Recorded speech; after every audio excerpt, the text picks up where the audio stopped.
What's the meaning of angry young man?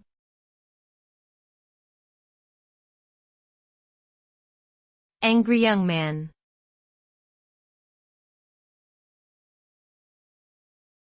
Angry young man.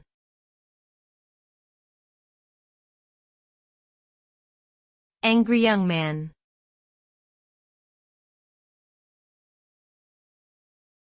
Angry young man.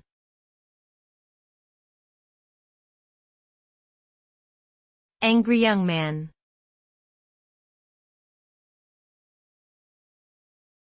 The term angry young man originated in the 1950s to describe a group of British writers and playwrights who portrayed the disillusionment and frustrations of working-class individuals.